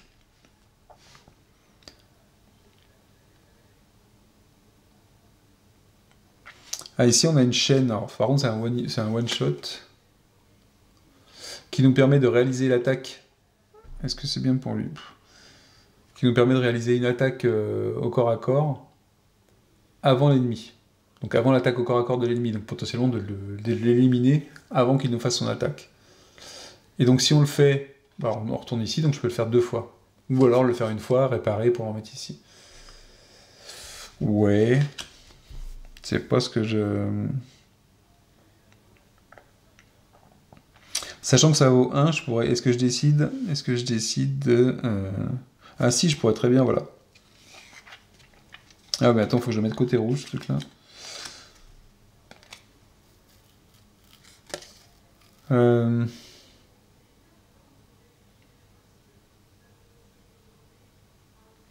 Bah voilà, je vais revendre mon couteau de base. Je vais le donner. Donc je le mets en côté cassé ici sur le dessus. Et je vais prendre la chaîne. Donc la chaîne comme ça. Elle vaut 1 aussi. Donc j'ai changé 1 pour 1. Pourquoi? Parce que déjà, en truc de base, le couteau, il avait 2 dés blancs. Moi, j'avais une capacité avancée où je pouvais défausser la carte pour faire 1 dégât. Mais bon. Et ici, déjà, c'est 1 dé blanc, 1 dé vert, donc c'est plus intéressant. Et donc, en fait, ici, l'action de fait de casser la chaîne ou de la défausser, c'est seulement si on décide de faire l'attaque avant l'ennemi. Mais si on n'utilise pas cette capacité, on n'utilise pas, on ne défausse pas la carte ou on ne la casse pas. Donc ça veut dire que de base, cette arme-là, elle est assez puissante, parce que c'est 1 dé blanc, 1 dé vert quand elle est cassée, et 2 dés verts en combat à main nue quand elle n'est pas cassée. Et je suis pas obligé de la casser, c'est seulement si je veux prendre l'avantage au combat. Donc ça, c'est quand même pas mal. Ça, c'est pas mal du tout. Donc ça, je suis allé faire... Et ça, est-ce que je le prends? C'est un truc de chance, un collier de chance. Ça me permet de relancer un dé. Ah, même un dé d'ennemi. Et il faut accepter de nouveaux résultats. Et quand il est du bon côté, c'est de relancer 2 dés. Mais est-ce que je prends ça contre une ressource? Contre un soin, par exemple. Ça pourrait être bien. On sait jamais. Allez, je prends ça contre un soin. Hop. Donc mes petits... Les ressources du jeu, elles sont là. Hein. Vous avez les ressources. Essence, munitions, soins, des dégâts de voiture, des pions génériques. Normalement, moi j'ai mis des petits pions rouges là, mais ils sont pas dans le jeu. Hein. C'est moi qui les ai rajoutés. Les dégâts, des pions spécifiques, parce que souvent dans les événements, quand vous allez, par exemple, vous allez tomber sous une pluie acide, et ben, ça va vous dire à la fin, bah, mettez un marqueur radiation à l'endroit où vous avez chopé la pluie acide. Donc ça veut dire que potentiellement dans votre scénario, les endroits qui vont changer liés au passage que vous aurez lu. Ici, vous avez des marqueurs de temps, des petits marqueurs spécifiques, des trucs de challenge, des points de challenge, d'autres dés, les marqueurs joueurs. Bon, ça tient bien dans une boîte comme ça. Donc, et flammeur, je m'en fous, je le prends pas. J'ai dépensé de l'essence et j'en ai... Ouais, assez puissant en même temps, hein, mais ça coûte cher. Ça coûte trop cher pour le moment, pour ce que j'ai besoin de faire. Donc là, on a fait ça, et qu'est-ce qu'on pourrait faire d'autre? Qu'est-ce qu'on pourrait aller voir d'autre? Ah bah si, je vais aller voir le workshop après. On va aller voir le workshop, qui nous permet de réparer un équipement, et on va réparer la chaîne. Ça me paraît bien. Puisque j'ai pas de blessure. Comme ça, on aura fait... Bah, c'est impeccable, ça. Voilà, ma chaîne, elle est réparée. C'est une arme à une main aussi, je peux la laisser là. Il n'y a que mon charme que j'ai pas réparé. Bon, c'est pas grave. Donc là, j'ai fait une de mes actions, d'accord? J'ai fait une action, qui est une action en ville. J'ai choisi 2 magasins en ville. Ma deuxième action, ensuite... Alors, je pourrais très bien camper, mais aucun intérêt. Explorer, pourquoi pas. J'ai une exploration de 3. Mais je pense que je le ferai à un autre endroit. Donc là, j'avais 2 choix dans l'histoire. C'était soit repartir pour essayer de choper un des Horsemen qui se trouve ici, ou encore il y a une mission ici qui peut m'aider à faire le rassemblement pour lutter contre le Seigneur Rouge. Mais on a décidé de faire... Enfin, on a décidé, parce que j'ai 2 personnages, donc j'ai l'impression de jouer les 2 personnages, c'est que je vais redescendre pour essayer d'aller faire la mission que je dois faire, et après, essayer d'aller faire le combat contre un Horseman ici. Peut-être que je changerai d'avis en fonction de ce qu'elle fera. Et c'est surtout qu'il va falloir qu'on se rapproche du Seigneur Rouge pour le ralentir. Là, il était un peu loin, mais là, en étant par ici, ce serait le bon moment pour le ralentir, parce que les accès aux cases ici, ils seront peut-être accessibles. Ça serait pas mal. Donc, je vais le faire revenir, en fait, sur ses pas. On était parti de ce point-là, au début du scénario. Je vais le faire revenir ici. Donc, comment ça se passe? Bah, mon véhicule, qui est la Dirt Bike, a 4 en mouvement, sachant qu'elle dépense que un point de mouvement en moins sur les terrains difficiles. Donc ça va faire 1, 2, 3, 4. Donc ça, c'est ses points classiques. Je pourrais dépenser une essence pour ajouter 2 points de mouvement. Donc faire, par exemple, 5, 6, Alors ici, le problème, c'est que je me chope une radiation. Mais j'ai pas trop le choix ici. Hein. Il faut forcément passer par là, et j'aurai besoin de me choper une radiation.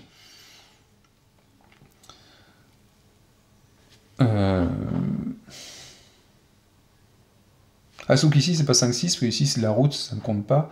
Alors ici, vous voyez qu'on a un petit aspect particulier, je sais pas si je peux zoomer un petit peu. C'est que la zone ici, c'est difficile de dire ce que c'est comme type de zone. Pour moi, j'y vois de la route, comme ici. Parce que c'est vraiment très morcelé. C'est entre les deux, on sait pas trop ce que c'est que cet emplacement 0, on sait pas trop ce qu'il y a. Normalement, il y a un pont. C'est un pont qui fait le lien entre les deux parties. C'est un peu l'Australie façon Guadeloupe, hein, en mode papillon. Et donc, moi je vais considérer que c'est de la route, je crois. Puis je verrai bien sur BGG ce qu'ils disent. Donc ça voudrait dire qu'on fait 1, 2, 3, 4. Ça compte pas. Ça compte pas, mais je me prends une radiation.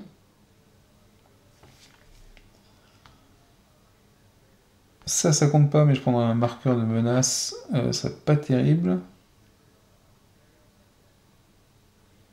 Donc j'en fais toujours à 4. 1, 2, 3, 4. Compte pas, compte pas, compte pas. 5. En fait, ce qu'il y a, c'est que cette région-là est très pénible. La région centrale est très pénible, il y a des marqueurs partout. Ici, vous avez une blessure, machin, nanana. De toute façon, il faut que j'aille en haut, donc je vais remonter. Je sais pas pourquoi je vais descendre. Donc 1, 2, 3, 4, 0, 0. Mais une radiation, je vais me la prendre. Par contre, j'espère que je vais pas en prendre une deuxième. Non. Donc, marqueur radiation. Hop, ça affiche le personnage. Donc ici, c'est une blessure. Donc ça me fait 5. Et je prends une blessure de type rose verte, parce qu'il y a le petit marqueur qui l'indique. Hop. Et je suis à 5. Ah, mais je vais pouvoir... 5 toujours, on est sur de la route. Ah non, je dis... Ah si, 5. La route 0. Et là 6. Et je suis à 1 de faire ma mission. Donc ça veut dire que je vais atterrir en forêt. Donc je vais faire un super truc en moto. Hein. 1, 2, 3, 4. On est toujours à 4. On est toujours à 4. 5. On est toujours à 5. Et 6. Parce que moi, je compte que 1 au lieu de 2. Donc cette petite moto est vraiment très sympathique. Puisque j'arrive ici, c'est une action de mouvement. Je tire forcément. Bon, par contre, je me suis ramené... c'est une blessure, une radiation quand même. Je tire forcément une carte, donc de type forêt. Une carte de type forêt. Et... Ah oui, je les ai pas remélangés. Je vais pas remélanger, attends. Je vais les remélanger quand même. Faut pas déconner, quoi. Je vais pas remélanger suite à ma démonstration avec vous. Je les ai remis sur le paquet. Alors après, par contre, là, si je mélange et que je tombe dessus, tant pis. Hein. Je me le prends dans la face, mais...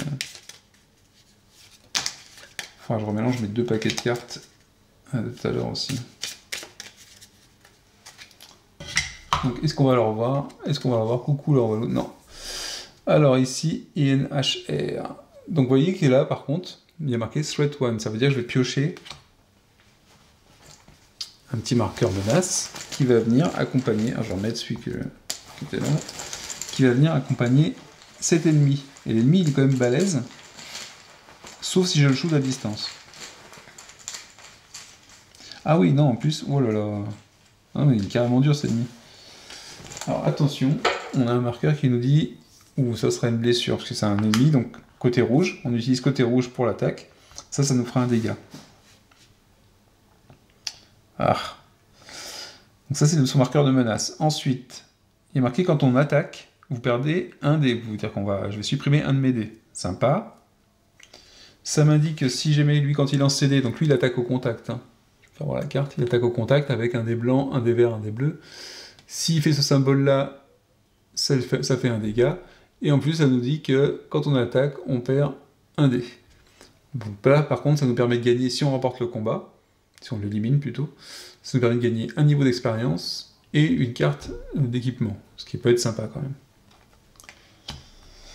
même. Donc, nous, ce qu'on va faire, c'est qu'on va choisir le combat... Qu'est-ce que je vais choisir comme combat, d'ailleurs? J'ai soit la chaîne avec 2 dés en combat au corps à corps, 2 dés verts plus 2 dés blancs, et je peux perdre un dé blanc. Soit le pistolet, où je peux... C'est 2 dés blancs, c'est 3 dés blancs, 1 dé vert. Donc il faut faire 4 de dégâts, c'est quand même balèze. Hein. 4 de dégâts, c'est quand même pas donné.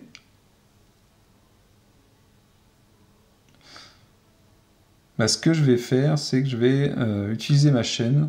Donc 2 dés verts. Et normalement 2 dés blancs, mais il faut que j'en élimine un dé. Donc je vais enlever un dé blanc.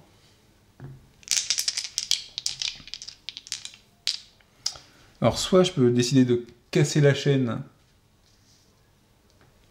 pour faire mon attaque avant l'ennemi. C'est-à-dire que si j'avais à le tuer, je prends pas son attaque.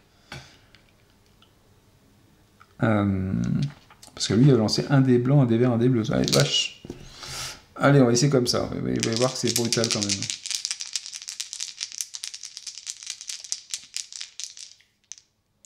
Et sinon, j'en sais quoi? 3 dés blancs, un dé vert. Oh bah non, j'aurais dit qu'un dé vert, ouais, c'est pas mieux. J'ai plus de chance comme ça. Donc moi, je fais mon attaque avec la chaîne et l'ennemi va faire le sien, mais ce sera simultané. Je ne casse pas ma chaîne.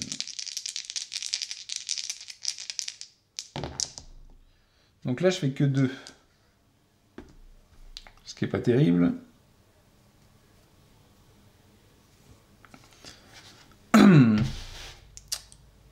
Donc déjà, je ne l'éliminerai pas, hein, je risque pas de gagner. Et lui, il lance un dé bleu, un dé vert et un dé blanc.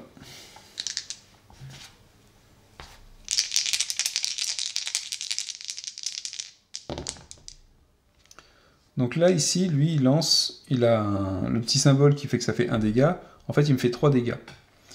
Mais ce que je vais faire, c'est que je vais utiliser mon charme, je vais le casser, je vais le défausser. Parce que je vais pouvoir m'en servir pour faire relancer le dé de l'ennemi. Donc je vais relancer le dé comme ça, le dé bleu.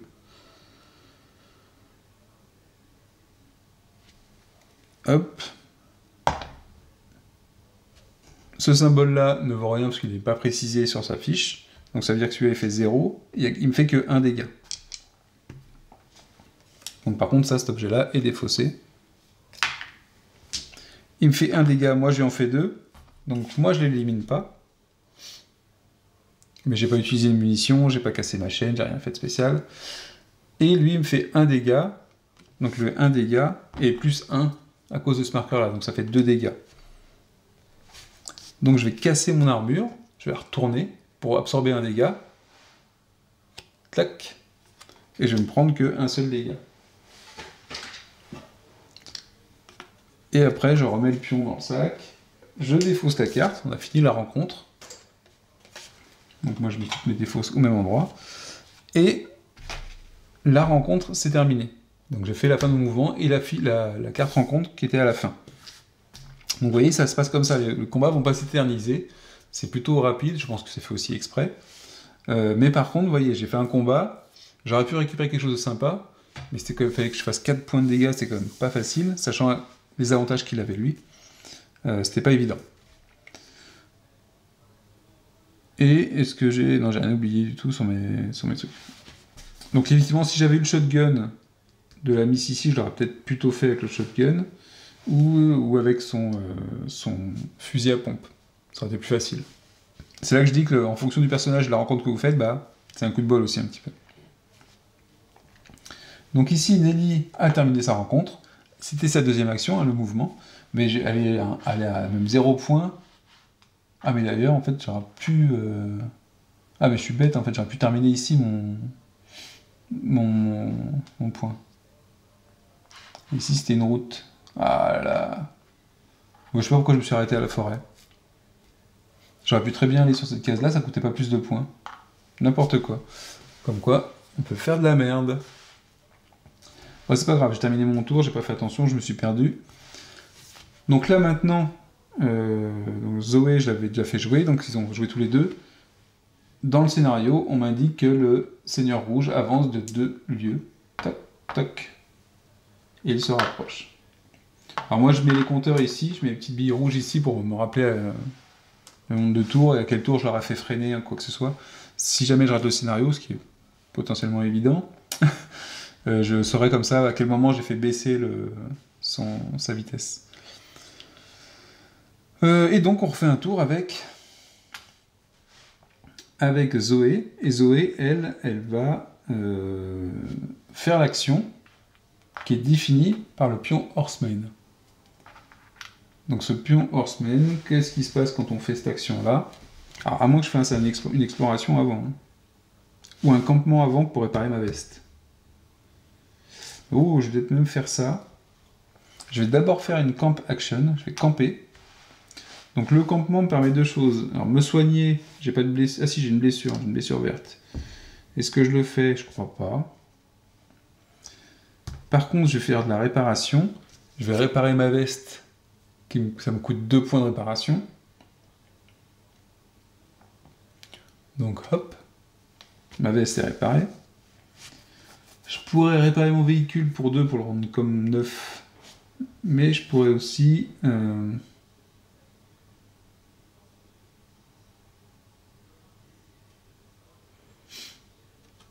Et ça, du coup, ça me coûte combien, ça? Donc là, j'ai un coût en réparation qui est égal à X. Ce qui n'est pas évident à comprendre tout de suite. Repair X.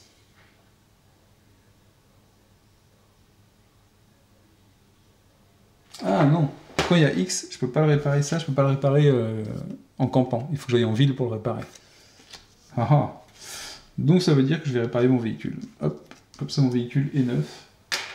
Au cas où il se prend des dégâts, c'est quand même pratique. Donc j'ai fait mon action de campement, je me soigne pas. Est-ce que je me soigne? Non, je me soigne pas. Et à ce moment-là, je vais faire l'interaction avec le plot action. Et donc ça veut dire que je prends dans le livre ici, plot action, confronting a horseman. Donc seulement sur un lieu où il y a un marqueur horseman. On retourne le marqueur, et vous voyez qu'il y a ce petit horseman là, le 15.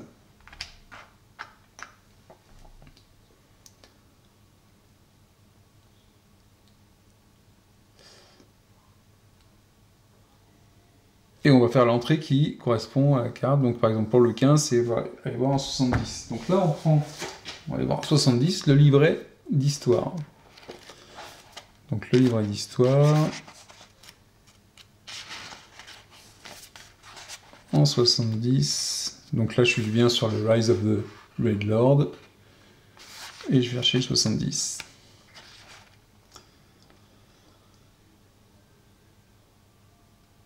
Il n'y a rien ici. Il n'y a pas grand chose en tout cas.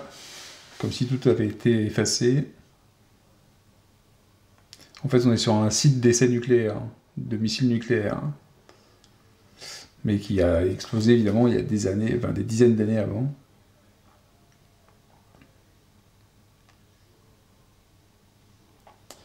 Donc on s'aperçoit qu'il y a des ruines. Il y a un campement en ruine à l'horizon.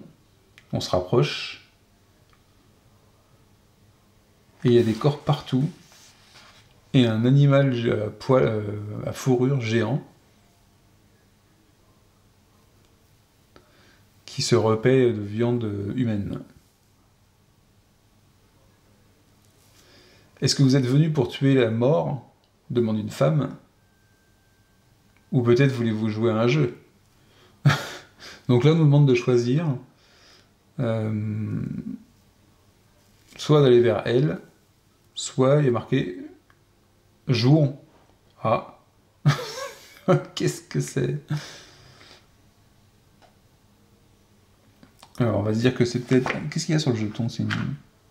C'est une femme. Bah, on vient pour tuer la mort, c'est elle.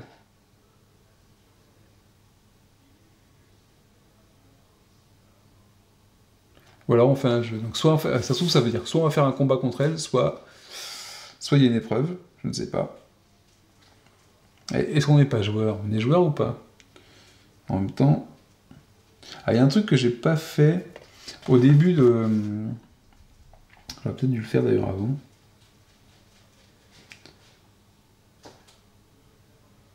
Au début du tour, enfin avant qu'on fasse un déplacement ou un chose comme ça, il faut positionner ses équipements pour qu'ils soient prêts en fait quand on va faire la rencontre. C'est-à-dire qu'on le fait pas une fois que la rencontre a commencé. Bon, je l'ai pas fait. Sinon j'aurais pris le fusil à pompe pour la tuer. C'était un peu logique. Bon, est-ce qu'on le ferait pas quand même? C'est normal, on allait la rencontrer normalement. Donc je retire mes deux... Ah ouais, mais du coup je retire ma... Ouais, non. Ouais. On va laisser comme ça. Parce que du coup, vu que c'est une arme à deux mains, je suis obligé d'enlever mes deux armes pour mettre le fusil à pompe. Bon. Allez, donc on a dit qu'on allait jouer un jeu. Allez, 26. Donc vous voyez, c'est des petits paragraphes façon livre de héros. Pour le coup, il n'y a pas beaucoup de pistes sur ce qu'on va faire. Alors... Donc Death, donc c'est le nom du cavalier de l'Apocalypse, hein, Death, la mort, vous fait signe de vous asseoir devant elle. Quelle rencontre! Seulement vous et elle, et son, et son animal de compagnie mutant. Super, en train de dévorer un corps tout frais. Tout autour de vous, des ruines, des corps, et du vide, du désert, quoi. C'est comme si vous vous trouviez dans un paysage de rêve d'Apocalypse, en fait. Vous regardez la femme dans les yeux, et vous voyez de la folie qui vous glace le sang. Enfin, qui vous bloque le cœur, mais c'est qui vous glace le sang. Pendant un moment, vous êtes sûr que rien de bon va arriver, tu m'étonnes. Très bien, vous pensez que vous allez pouvoir tricher avec moi? Alors, elle me demande à quoi on veut jouer. Au jeu de la vie? Au jeu de la vie. Tout est possible, c'est le jeu de la vie. Tout est possible, tout est réalisable. Life. Ah, mais du coup, est-ce qu'il faut que je prenne la carte de Death en même temps? Parce qu'en fait, vous avez une carte qui représente elle et le jeton d'artefact. Et pourquoi il est marqué No special card is assigned to Death card? Donc soit choisi, soit il y a No special card. Mais ça veut dire que... Oui, donc on retourne bien quand on rencontre le petit marqueur ici, on retourne sa carte, 15, on retourne le petit pion et on sait qu'il y a là le Chain Blade, sorte d'épée tronçonneuse, comme équipement. Donc Life, si, 131. 131. Donc là il dit, regarde autour de toi, devine lequel est mort d'une mort humaine. Donc on voit les gens éparpillés partout, tels des marionnettes, enfin voilà. Une scène... Ah donc on nous demande vraiment de choisir qu'est-ce qui est mort d'une mort humaine. Alors il y a une femme dans une robe à fleurs, un homme qui porte une veste en cuir, une vieille femme avec un chapeau, et un enfant avec un jouet dans ses mains. Oh. Bon allez, on va dire l'enfant avec un jouet dans ses mains, je sais pas pourquoi. On va choisir le 4, et on lance un dé vert. Alors du coup... 2. Donc j'ai pas obtenu le petit symbole spécifique, et donc je prends 2 dégâts. Et je vais en 79. Alors... en fait c'est sympa, mais... ah, j'ai le droit à 3 essais en tout. En fait, les 3 essais, c'est qu'à chaque fois, on va essayer de faire le symbole... Oh la vache, quoi. Donc voilà, là, on est sur du paragraphe où on demande de choisir, mais en fait, c'est même pas une énigme ou quoi que ce soit, c'est... Ah, on lance 2 dés verts cette fois-ci. Donc les 2 dés... Ok. Ouais, le but, c'est de faire un petit symbole spécial.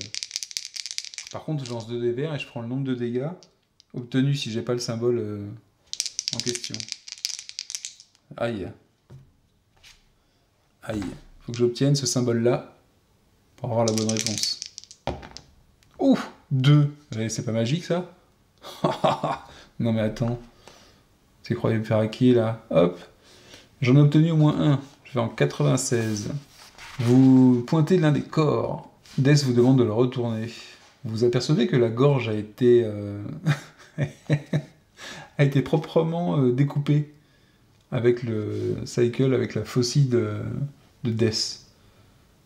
Ah oui, donc c'est pas le monstre, c'est pas son animal de compagnie qui l'a tué, c'est elle. C'est pour ça qu'elle a dit que c'était une mort par un humain. C'est bien, t'as réussi à avoir Death. Et là, on voit son animal de compagnie qui nous fait face et qui nous regarde. Il fait 3 mètres de haut. Super. Et on se rappelle pas la dernière fois où on a eu si peur. Ah, elle nous explique qu'elle ne rejoindra pas l'armée du Seigneur Rouge et qu'on peut garder tout ce qu'on trouve sur place. Et ils s'en vont tous les deux. Oh, bah, c'était cool.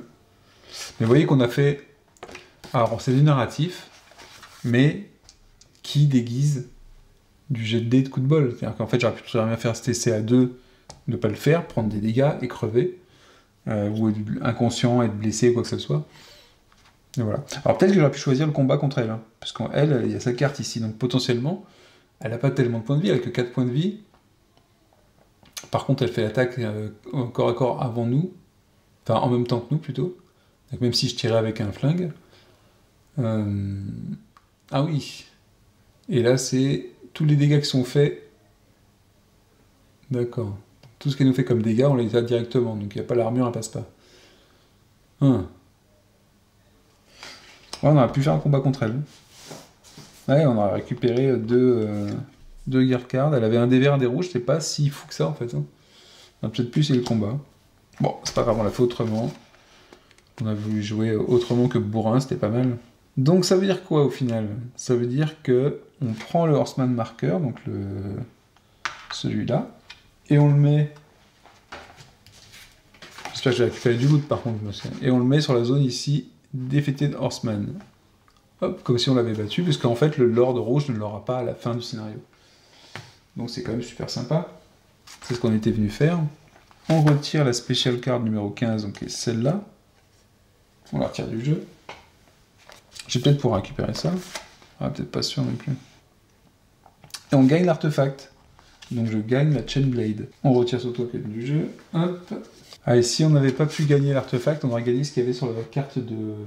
On aurait gagné 2 niveaux d'expérience. Et 2 cartes de guerre en plus. Ah ouais, bah, je sais pas si c'est bien ou pas. Donc je récupère cette Chainblade. C'est pas mal ça. C'est un truc à une main. Bon, moi j'ai une Chainblade. Voilà. Et j'ai fait mes 2 actions. Et voilà comment se termine l'action, le tour de Zoé. Donc je vais faire encore le tour de Nelly, et on s'arrêtera là pour cette vidéo. Je pense qu'elle est assez longue comme ça, vous avez vu comment ça se déroulait. Donc c'est quand même très scénarisé, c'est lié au scénario, pour ces actions-là en tout cas. Donc le but c'est quand même vraiment de survivre. Donc Nelly va commencer par faire une camp action, de toute façon. Elle va se soigner de 3 blessures. Et j'ai dit que j'allais faire une réparation de mon armure. Donc j'ai 3 en réparation, c'est une armure qui vaut 1 en réparation, ça va. J'ai pas de dégâts sur la moto, c'est bon. Donc ça, elle a fait sa camp action. Il me reste un dégât comme ça, une radiation, bon. Et je vais faire un déplacement qui me coûte rien en fait. Enfin, c'est... Est-ce que je peux faire autre chose qui serait sympa? Ah non, je vais pas pouvoir y aller. Parce que là, le Lord, le Seigneur Rouge, il faudrait que j'aille ici, ou ici. Ah mais si, je pourrais peut-être le faire quand même. Il faut que je me trouve ici ou ici pour le ralentir, pour jouer une carte, pour tirer une carte qui vise à ralentir. Alors je m'éloigne de mon objectif, mais ça me permet d'aller voir lui. Donc, je me déplace ici. Ça me coupe la d'essence trop en plus. Donc par contre, je vais piocher une carte de type, alors pas forêt, mais route, pour mon déplacement. C'est pour ça que j'aurais dû terminer ici le déplacement, en fait. C'était une route, j'étais bête tout à l'heure. Alors, je vais la mélanger celle-là aussi, parce que je crois que... Je sais pas si j'ai pris des cartes en exemple là-dedans. Hop. Et ici, c'est évidemment des ennemis, donc des ennemis bien sympathiques, hein, comme on peut le voir sur le dessin, avec une tête arrachée, tout ça. C'est les seigneurs de 2 mains, tu m'étonnes. Ah, il y a marqué si vous avez au moins 5 niveaux en expérience. Alors, mes 2 personnages n'ont rien du tout depuis le début de l'aventure, hein, puisqu'on n'est pas tombé sur des gains d'expérience. Chaque résultat de cet ennemi qui vous fait des dégâts en fait 1 de plus. Ah d'accord. Bah donc j'ai pas au moins 5 d'expérience, donc ça me fera pas ça. C'est marrant, c'est la façon d'équilibrer le jeu. Ils la font en mettant une condition sur votre expérience. Si vous avez 5 expériences et que vous avez pas mal avancé dans la partie, vous êtes plutôt bien stuffés en principe, et donc ils vous font faire plus de dégâts. C'est une façon bizarre d'équilibrer. Et donc il tire à distance, il tire 2 dés verts, donc je vais faire jouer en premier leurs 2 dés verts. Moi il y a des chances que je fasse au contact. Donc ils lancent 2 dés verts et ils font 2 dégâts. Donc 2 dégâts, je vais m'en prendre un, je vais casser mon armure récemment réparée pour absorber un dégât. Donc je prends un dégât de type rouge, hop. Et ensuite c'est moi qui fais mon attaque au corps à corps. Donc moi je vais lancer avec ma super chaîne. Ah c'est vrai que j'aurais pu utiliser ma chaîne. Ah non c'était en... Donc eux ils ont fait 2, je vais prendre un autre dé vert. 2 dés verts, 2 dés blancs. Évidemment, je fais qu'un seul parce que je n'ai pas de... Avec ma chaîne, j'ai rien de spécial sur ces symboles-là. C'est formidable. Donc, rien du tout, j'ai pris un dégât, on se croise et on se dit au revoir. Et c'est la fin de mon mouvement. Du coup, maintenant, je vais pouvoir faire l'action qui se trouve en 24, qui est ma mission. L'entrée 67 que j'ai notée par rapport à ma mission. Et on va se quitter là-dessus. Vous quittez l'autoroute des champs d'étranges plantes ressemblant à des corn canes, donc des plants de maïs, j'imagine, s'étendent à l'horizon. En plein milieu, il y a une grosse maison verte qui domine la zone. Les reflets du soleil vous aveuglent, nanana. Et il y a un arborigène, parce qu'on est en Australie, hein, je vous le rappelle, aux cheveux blancs, qu'est-ce qu'il y a? A checked shirt. Donc il porte un t-shirt blanc et un chapeau qui vous souhaite la bienvenue à l'arrivée. Quand il apprend pourquoi vous êtes là, il vous demande si vous portez quelque chose pour lui. Et bien évidemment. Ah, par contre, vous avez le choix. Vous avez le choix entre ce package et à plus de valeur sur le marché. Et oui, ça vaut 4. Vous voyez que 4, on peut se choper des super armes et des trucs comme ça. Le lance-flamme tout à l'heure, c'était 3. On peut être tenté de le faire. Et sinon, je peux lui donner le paquet. Donc je lui donne le paquet, c'est en 103, parce que je l'ai pris exprès. Je vais la jouer grand seigneur, tout va bien. Donc 103, qu'est-ce qui se passe? Donc là, je vais peut-être pas vous lire ce qui se passe exactement. Aussi. Il prend le paquet, il le mange et il se barre. Non. Donc en fait, dans le paquet, il y a plein de petites bouteilles, plein de petites éprouvettes, avec des liquides multicolores dedans. Donc vous comprenez que ce ne sont pas des fertilisants, mais des produits chimiques. Ouais. Le vieil homme disparaît dans sa maison et revient quelques heures plus tard. Et nous, on a attendu comme un con. Hein. T'as un mec comme ça qui se barre avec la marchandise. On n'a rien tout de suite en retour, t'attends pas quelques heures. Tu l'appelles quand même. Mais bon. Il revient avec une... Il revient avec une boîte pleine de petites canettes qui ressemblent à des trucs de peinture. Des sprays de peinture. Ouais. Et donc vous vous demandez comment ça va aider... En fait, c'est la reine... Ah oui, je vous ai pas raconté. Mais en fait, je viens chercher des soins pour la reine. Hein. Pour une reine, la reine de la vallée. Queen's Valley, ici. On m'a dit qu'elle pouvait décider de s'associer à moi pour contrer le Lord Rouge, mais il fallait que je la soigne avant parce qu'elle n'était pas en état de répondre. Et là, il me donne de la peinture, j'ai l'impression. Ok. Ah oui, on se demande comment ça va la soigner, et puis on se dit, bah, si c'est ce qu'ils ont demandé, on va leur apporter ça, et puis basta. Hein. Ah, ça veut dire qu'il va falloir que j'aille récupérer Discard the Night Token from your space. Quoi? Ah oui. Donc là, vous voyez, sur le paragraphe, ça nous dit, bah, donc je l'efface, j'enlève ça. Hop. Oh, enfin, que je reparte là-bas. Oh, je le crois pas. Je le crois pas. Ah, putain. Donc vous voyez, j'ai pensé venir ici, parce que lui, bah, c'est bien, la mission elle va se terminer ici, je vais pouvoir aller là après, et l'emmerder lui, mais j'ai l'impression qu'il va falloir que je reparte. Super. Donc là, il faut que je note que bah, c'est plus... Voilà, c'est que je le retourne, celui-là, et ça devient les médicaments. je vais le garder comme ça sans rien marquer dessus. Je vais dire que c'est les médicaments. Ça, c'est un petit manque. Je trouve qu'ils auraient pu avoir un truc pour marquer des trucs qui sont réinscriptibles ou effaçables. C'est un peu dommage. Et donc... et je mets 103 dessus. Ça prend un emplacement sur ma moto. Ok. Meds for the Queen, 103. Donc je mets 103. Ah, c'est le nom du paragraphe. Alors le 103, c'est le nom du paragraphe ici, mais il faut que je note 121, parce que dès que je rentre, dès que je termine mon action de déplacement, donc ce ne sera pas une action supplémentaire, hein, comme j'ai fait là, mais c'est dès que je termine mon déplacement ici, à ce moment-là, je vais sur le paragraphe directement. Donc c'est qu'une action de déplacement à faire dessus. Ok. Donc voilà, donc je vais noter ça, bien sûr. Donc c'était Waste Night Second Edition. Donc vous avez vu du combat, vous avez vu des missions, vous avez vu du déplacement, vous avez vu un peu comment ça se passait. Donc j'ai pas utilisé les cartes spécifiques, mais bon, c'est des extensions, donc je sais pas, c'est très utile. Ça rajoute des petites choses en plus, ça rajoute plus de choses. Je sais pas si c'est comment ça équilibre le jeu. J'ai fait en sorte de ne pas me choper ni de blessures, ni de casse sur les voitures, donc c'est pas mal, sinon on l'aurait vu.